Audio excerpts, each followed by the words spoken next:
Season 1 is in full swing now. What are we in week 2 or 3 now of Season 1? It feels like it's going pretty quick. Well, the results are in. The Season 1 best specs are here, and everyone is shocked. Oh, wow. Let's see what the best specs so far for Season 1 are of The War Within. Okay, ladies and gentlemen, the results are officially in. We have the top overall specs in The War Within right now, whether it be for rating or Mythic Plus. Just a quick disclaimer. Of course, every spec in the game is technically viable, and you can do most content in the game with any spec. We're not saying these other specs... This right here, every spec is viable. That should be taken to heart, okay, when you watch a video like this. Because at the end of the day, if you get good, every spec is good. Are terrible. We're just simply probably saying a skill the ones issue, highlighted in the video today are currently performing the best in both Mythic Plus and rating. And speaking of being overall better than the rest, the biggest addition to my collectibles and to really show off my passion for World of Warcraft has gotta be these U2's collaborated vinyl figures. Damn, we were just talking about these limited yesterday. edition vinyl figures are officially licensed and have been designed in collaboration with the WoW team over at Blizzard, and I am blown away about how cool these actually are. I really love all the attention to detail. U2's really nails the characters, man, whether it's, you know, Thrall's facial expressions, Anduin's royal garb. You also have the awesome packaging, like the back piece here. I think that looks so beautiful to have up on the shelf. It really makes it stand out. Honestly, it's a great gift for a friend or a brother, or to just add to your own personal collection. You can use our code TCK for 10% off at the checkout for the WoW collection. So not only do you save money, so you can get more YouTube's figurines, you also support the channel as well. Something that really blew my mind about these figures is that they're actually all limited edition. So they're really exclusive. So once they're sold out, they're pretty much gone forever. They're also launching 2 more War Within figurines like the Anduin one. You have Thrall and Illyria coming, which I don't know about you guys. I'm definitely getting all 3 of these suckers. I'm putting them up on the display. It's going to be really cool. U2's also doesn't only have World of Warcraft vinyl figures. They have a wide variety of options on their website, including Halo, Baldur's Gate 3, Call of Duty, Helldivers, Elden Ring, I had no idea about any of these things until yesterday on when this we channel. saw them. We're very, very specific about the ads that we show to you all because we only want to give you the coolest and best stuff out there, a product that can actually be useful to you. Do yourself a favor, secure some of these awesome vinyl figures before they go out. But listen, you got to use the code TCK at checkout. I helped you showing you these. You got to help out the channel by using the code, man. Anyways, thank you guys so much, and thank you, U2's, for sponsoring today's video. Let's get back to the content. Okay, starting off with our first melee DPS, surprisingly, we have the Enhancement Shaman. Surprise or no surprise, I've been saying it over and over. We are in the age of the Shaman. Finally, it's a Shaman renaissance, this expansion, honestly. I'm happy for them. Before the War Within launch, I did anticipate Shamans being good, but I had no idea they were going to be dominating this much. Whether it be for Mythic Plus or rating, this spec translates so well across the board right now and can really adapt to any situation they're in. They can crush enemies in AoE situations with Tempest and Chain Lightning combined with, you know, Crash Lightning, and then they could dominate single target with chunky Lightning Bolts and Ascendants shooting them out passively. They're very mobile, they have on-demand burst damage, they have high consistent DPS. I mean, it just feels like Enhancement Shaman can do it all right now in this expansion. Aside from a number standpoint, I do think the Enhancement Shaman does suffer from a little bit of button bloat, making it not too easy to pick up, but if you can manage to practice with this spec and learn it over time, you're in a fantastic spot right now. Now, we all know that Stormbringer is pushing this class to the next level, and I don't see that changing in the nearby future, but the Totemic Hero Talent Tree is actually getting a complete overhaul heading into the new patch next month, and that's going to be very interesting to see if that can, you know, potentially increase their damage. This was the one, actually, Totemic was the one that I thought was going to be the coolest. That's the one I think of when I think of a Shaman. Mostly is like, oh yeah, they're dropping totems everywhere. They're doing their things. And I guess it's not the one that's most people are picking right now. It's not the meta. But I guess they're going to get a bunch of changes to it. So maybe it will become the meta. Also, Shaman tanking spec. I'm just saying. I keep saying it. I think it should happen. For multi-target or single target.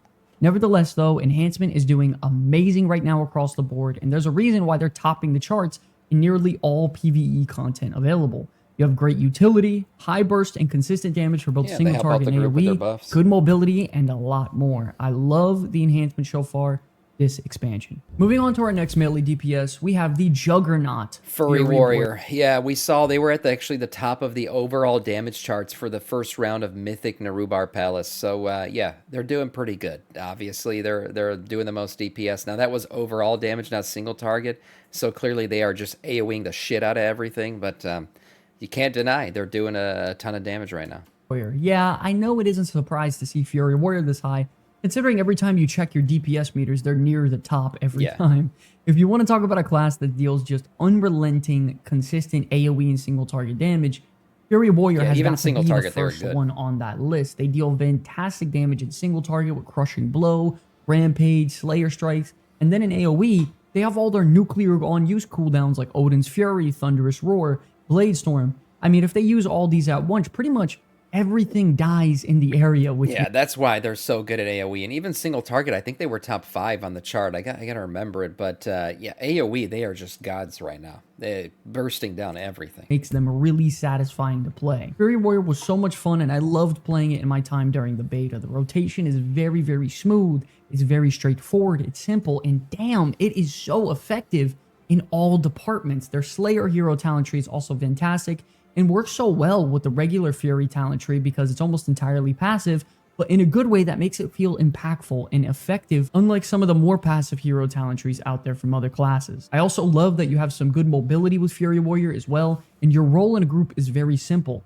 You don't need to bring a ton of utility if everything around you just keeps dying when you True. pop all your cooldowns, which I think is hilarious. There's no doubt Fury Warrior is one of the best specs in the game right now overall. The damage is absolutely there. The heavy, impactful warrior cooldowns are there. Talent tree design is good.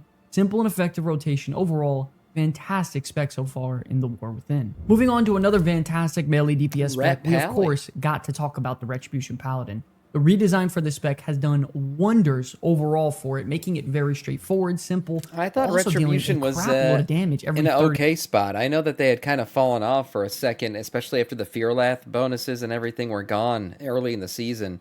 But maybe they're back. Maybe they got some buffs back. I mean, I'm kind of lagging behind, I guess, on my Paladin news. seconds or so because once you pop your Wake of Ashes ability, they also now pop their Avenging Wrath, and they're pretty much just go nuclear when that Ret happens. slaps. You combine that I with the guess so. consistency of between that cooldown with their hero talent tree with Dawnlight and the additional damage from Sun's avatar being attached to your wings.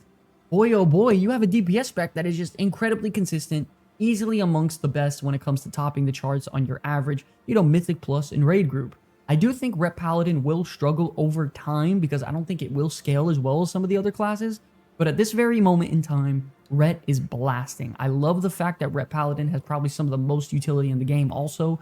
You bring your Blessing of Sacrifice, your Blessing of Protection, Hand of Freedom, Bubble, Lay on Hands, Off True, they Healing. do have good You bring utility. so much to your raid team to keep your allies alive, and they make game-changing plays in whether you kill a boss or your group wipes. So combining all of this with their damage, Ret Paladin is essential in any raid group and can be added to any Mythic Plus. Something else that's very exciting also is that Paladin overall is getting a rework to their Paladin class talent tree heading into 11.0.5. And if you've been living under a rug the last few months, every time a Damn. class gets a rework, they end get up being buffed. one of the best in the game. So Yeah. this is truly an exciting time. Yeah, If you're a if you hear your class is getting reworked, it's been a really good thing lately. That usually means you're about to be top of the charts. Paladin player. I love how simple the DPS rotation The is. only class that's been consistently nerfed, I feel like, since the War Within came out has been Arcane Mage. But that's because they were just so far ahead of everybody else. I mean, they were just going nuts.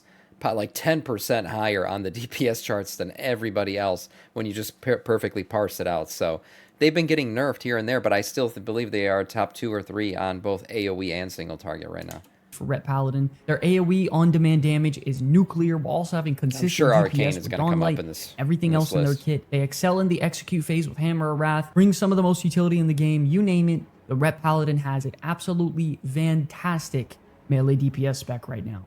Moving on to our last melee DPS, we have the Havoc Demon Yeah, Hunter, there it which has is. been performing incredibly well the last week. At the very start of the expansion, Havoc was falling behind significantly, but after some bug fixes and light tuning, Havoc is dominating the damage department, which is how consistent their damage damn is I-beam. in both AoE Insane. and single target. Right off the bat, you got to know that the Fell-Scarred Hero Talent Tree has done wonders for the spec overall, causing it to, when you activate Metamorphosis, you have like 4 or 5 abilities in there that will cause you to explode for massive damage around you in AoE. And when this happens, the damage will literally be in the millions of DPS all on its own. Not only that, you can sort of cheese it to where whenever you pop I-Beam, you go into Metamorphosis and you can get a couple of these off every 30 seconds or so. That's all I The feel demons like when I watch Demon Hunters play now. It's just like I-beams and transformations everywhere. Surge is right off the bat one of their top damaging abilities. and it's entirely passive. I also love that they've been shifting focus away from the mover build, which was also super complicated and just over stressful, and now you're becoming that spec that you once were, which is super high, consistent DPS that isn't too complex. You're non-stop dealing crazy AoE damage, your I-beams hit for like millions of damage all on their own every cast, you explode with fell energy constantly, you fly around and dash around the battlefield. They are so fun right now. Can we just say, I don't know, I've always felt this way. Demon Hunter, one of the easiest DPS specs, right? It's one of the easiest DPS classes to play.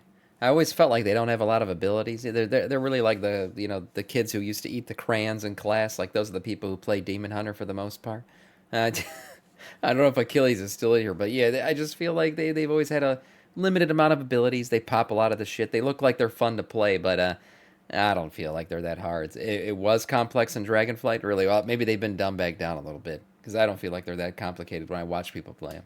Now they're easily one of the most interesting melee DPS classes in the game, while also now being amongst some of the best. I am absolutely loving my Demon Hunter alt right now, and they're easily one of the best melee DPS in the game. Shifting focus and moving toward ranged DPS now, first up, we got to talk about the Arcane Mage. Yes, this isn't a shock because Arcane Mage has been dominating the ranged DPS I knew they'd be on here for like 3 months straight now, heading back into the beta.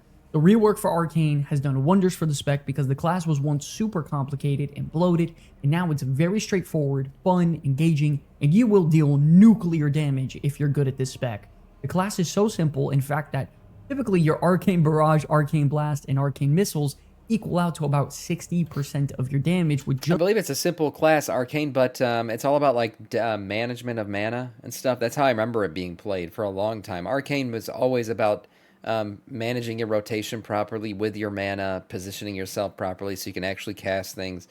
So it's not as easy maybe as just like the rotation of buttons makes it seem. Just those 3 spells. To do correctly. You have very short, powerful... Anybody can play Arcane Mage, I think, but to pop off, like to maximize it, I think you do got to be kind of good. Cooldowns like Arcane Surge on 1.5 minutes, Touch of the Magi on a 45-second cooldown. So you have these constant major burst windows that can be sent to greatly increase your DPS. With Arcane Mage, you're constantly shooting out arcane orbs that will passively generate you charges, which will then allow you to shoot out more arcane barrages to hit like 4 or 5 enemies at once, typically leading it to be one of your top damaging abilities if there are a couple mobs involved.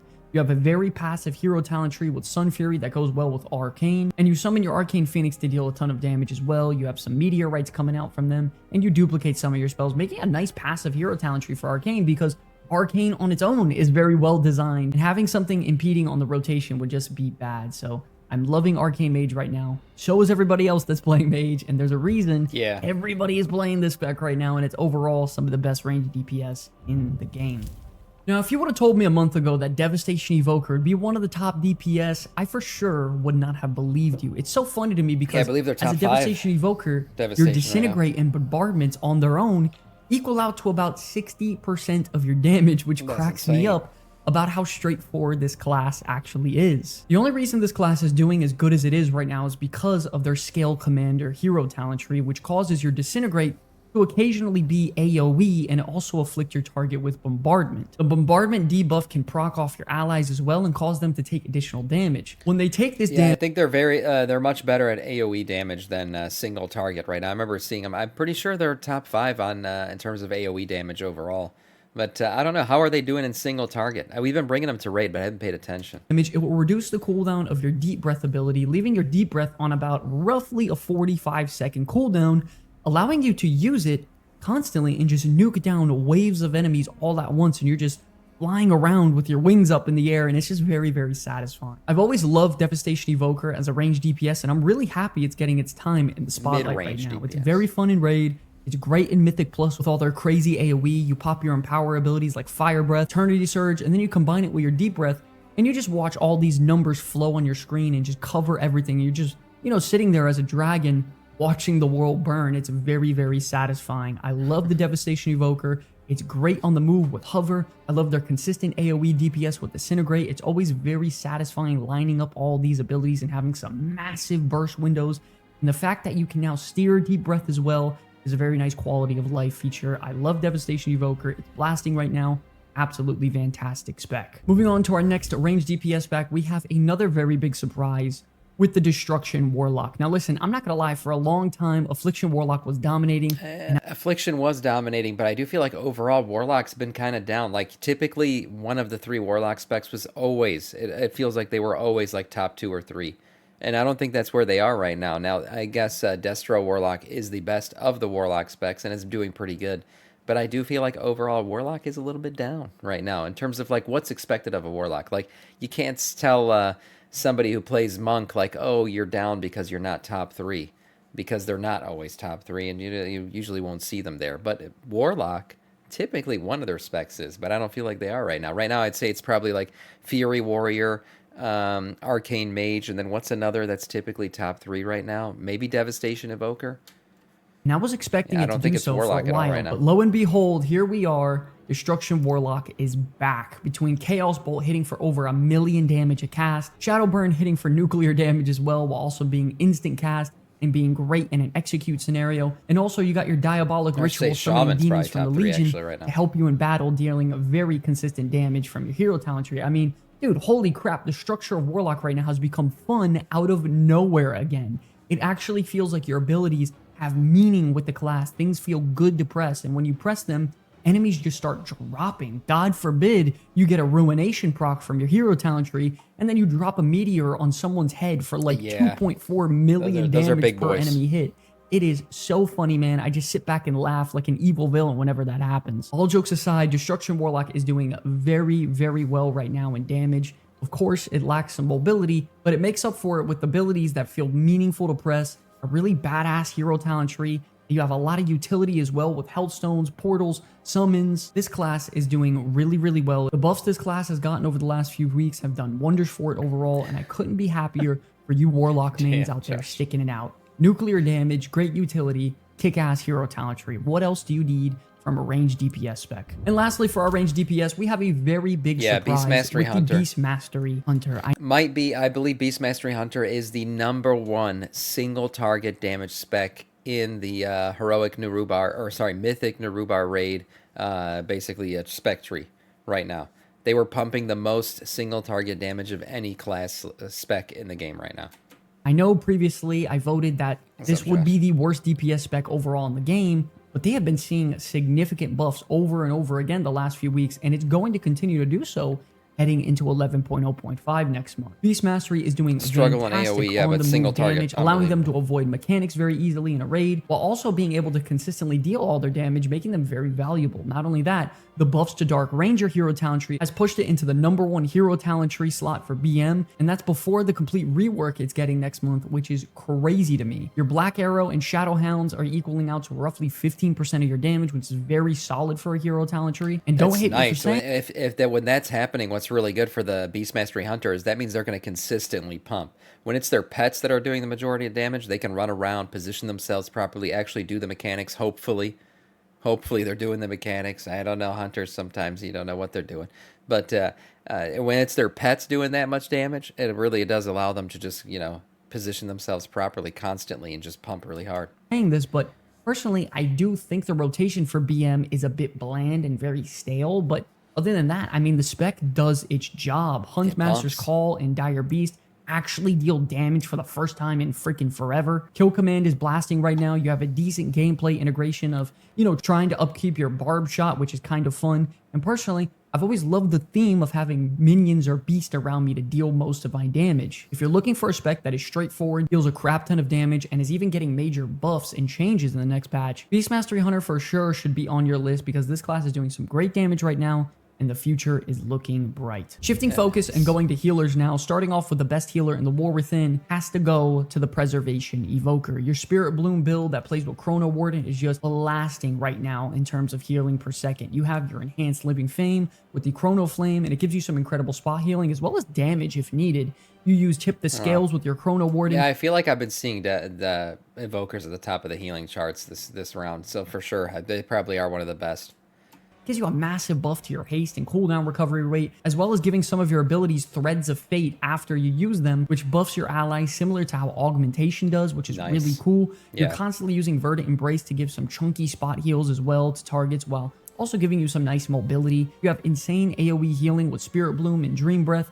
This class is just so much fun right now. It may not be performing the best, but you also have the Flame Shaper hero talent tree that is also doing well. This allows you to do some really cool combos like using Renewing Blaze on your tank, using Engulf to either, deal a ton of damage or bring a bunch of spot healing for your allies. There's so much variety right now when it comes to preservation. They're in a good spot right now. Evokers are, we saw them in the DPS leaders too, and now we're seeing them on the healing side. So, I mean, yeah, the thing is, Evoker isn't even fun, really.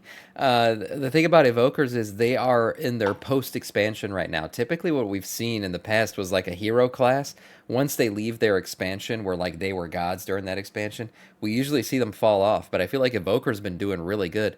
I feel like Demon Hunter didn't really fall off either after Legion. But we've seen before like Monks or Death Knights, like the following expansion, they're just not at the god tier that they previously were. Whereas right now, I feel like they might be better. Evokers might be better than they were in freaking Dragonflight right now.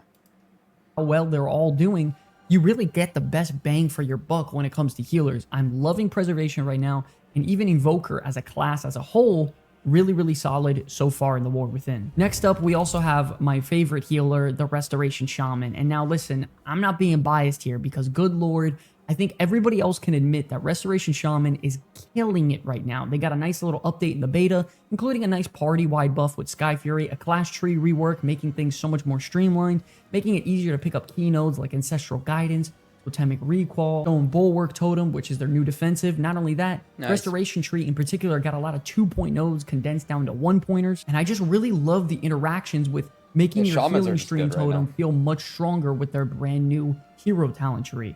You toss down your Surging Totem and you keep up your enhanced healing rain while also making it mobile with Totemic Projection, which is so fun. One of my favorite parts is actually tossing out chain heals that connect to your totems and spread to nearby allies, and you can just watch the water flow to all your allies, which is really satisfying. This hero talent tree makes it to where when you activate a totem, it no longer feels like delayed gratification. It feels like when you activate a totem, you instantly get something out of it, so it doesn't feel like a wasted global cooldown. You have increased radius to your Spirit Link totem if things get crazy, and then you have Sprouting Spirits connected to that to heal everybody after the totem expires. Like I said, I think Resto Shaman covers pretty much all the bases. You have your raid buff, you have your oh shit buttons with your group mates with Spirit Link and Ascendance, you have your chunky totems that feel impactful, massive chain heals. I love Shaman design right now. Their visuals are great, their output is better, they're dominating in the War Within, easily making them one of my favorite healers to have in my group. They're in a great spot. Moving on now to our frontline tanks. You all knew this one was coming. Protection Warrior has my vote for being the best overall tank. Yeah, I guess they are. I mean, Demon Hunters. Yeah, I mean, the problem with Blood DK right now is, we'll survive anything, but we're not going to do much damage. Yes, Prot Warrior probably is the best right now. Now, why in the world would I possibly say this? Well, not only is their damage some of the highest in the game and can reach in the millions of DPS, you have some of the smoothest intake of damage overall in dungeons as well as raids. They have solid mobility between Intervene, Charge, Heroic Leap. They have really good utility with Spell Reflect, Rally, as well as a nice CC with Shot. Well, I mean, I said this when they did the reworks of tanking. Back, they were saying like, oh, we're going to kind of nerf tanks. They're not going to be as godly as they previously were. When they said that, the first thing I thought was, oh, Warrior's probably going to be good now. Because they've always been kind of that most stable tank, the one that can maybe damage mitigate the most and get through things the most easily, right? They have the least buttons to click, I feel like, when it comes to just regular, just doing their tanking thing. So yeah, of course, these nerfs and stuff did really lead to them being the best. Plus, they're putting out the most damage right now. Whereas if you play as a Blood DK or even as a monk, your health bounces around a lot, especially early in a pull until everything stabilizes. Wave as well. Prot Warrior doesn't have many holes in its kit, other than the fact that its self-sustain is amongst some of the lowest, meaning that it does rely on a good healer. Yeah, Blood DK mitigates because they're healing through everything, so that's why Blood DK is really good now. But the thing that I think puts Warriors above, Prot Warrior above Blood DK right now is that Prot Warrior is just doing way more damage than a Blood DK will. The other classes like, Blood Death Knight, Guardian Druid, or Vengeance Demon Hunter, so that is something important to note. I do think Mountain Thane as a hero talent tree solves a lot of their problems that they were lacking before. Their AoE threat generation, it was a little poor in previous expansions, but that feels fixed now with the new and improved Thunder Blast replacing your Thunderclap. And I think the gameplay style of trying to stay in Avatar state as much as you can to improve your survivability, crowd control, and damage, it's a nice, fun gameplay integration. I'm going to be honest, Rot Warrior overall pretty much checks Thunderclap all those the cheeks. boxes for me personally that I would want in a tank. I'd be really, really happy to have them in my group. Moving on now to the last tank. Of course, we got to You talk didn't even about the put Vengeance Blood Demon DK in the Hunter. freaking list. Damn. Damn. Well, I personally think Blood DKs are in a good spot. I'm not mad at them. I hate to bring it up But because maybe he doesn't like our constantly they're damage. amongst some of the best. You got to know that Vengeance Demon Hunter by far has the most damage any tank can bring in the game currently, while also being very mobile. They're above average in just about every other department as well. They have a relatively 'Cause they're smooth so damage OP, he doesn't intake put in 'em in the Mythic Plus and Raid, and they bring sigils for nice AoE damage, nice CC. They have nice self-sustain, which is going to be actually even improved in the 11.0.5 patch as well. You also have Darkness for your group. I mean, listen, I'm loving Vengeance Demon Hunter right now if you're a player that's very skilled with a tank. I will say up front that I think there are better tanks out there if you're looking for a lower skill ceiling, kind of like Guardian Druid. But if I'm going to sit here and take one player that's the best out of every tank in the game, I'm going to grab a Vengeance Demon Yeah, Hunter. I've okay. seen Vengeance Demon Hunters do Player the skill craziest matters things with so this one, I far guess. in the Season 1 launch with them literally soloing final bosses in like Mythic 4s or 5s. It is hilarious. If you're a solid player and you know what you're doing, Vengeance Demon Hunter still remains one of the best, if not the best tank in the game for Mythic Plus, and that's why I think they're going to be fantastic Sure. finishing off. I mean, mobility, too. I mean, the Vengeance Demon Hunters will always be the most mobile tanks, and that just, for Mythic Plus, it really does speed up your run. Season 1. But yes, ladies and gentlemen, those are the top melee, ranged, as well as healer. I think Blood and DKs tank are so good right far now. in the War Just not Within doing in the good first damage. week. Remember, listen, every class is viable. We just simply wanted to highlight some of the better performing ones right now. We're going to be bringing you all updated lists and a ton of new videos very soon. So I hope you stick around for that. I want to thank you all so much for watching this video and supporting us and loving the content so far on the War Within. My name is Sky from the Comeback Kids. I will see you all in the next one. Hey, hope you enjoyed the video. Listen, if you guys enjoyed the content, we have a ton of other videos to help you get through the War Within, like these two right here. And since you're already here, do us a favor and video. hit that subscribe button to join the Comeback Kids family today, because every subscriber matters. Thank you all so much for enjoying the video. I'll see you in the next one. Peace. Yeah, but Blood DKs are bad when they need Brand to heal. I told you why I had Brand healing in my damn delves. It was because I was 25 item levels lower than the recommended item level. So yeah, I needed him a little bit. And guess what? I got through the +8 delve. All right, I'm fine. That's the thing. But overall, nice list. Remember, these things are going to change. We recently just went through some of the notes. I think it was Restoration Druid was getting like a 4% buff to their healing across the board. I did see a bunch of changes to Arcane as well. Different things. Fire Mage was getting buffed out the butt. So, look, these things are always going to change. But I think right now this was a pretty decent list of where things currently stand in Season 1 of the War Within.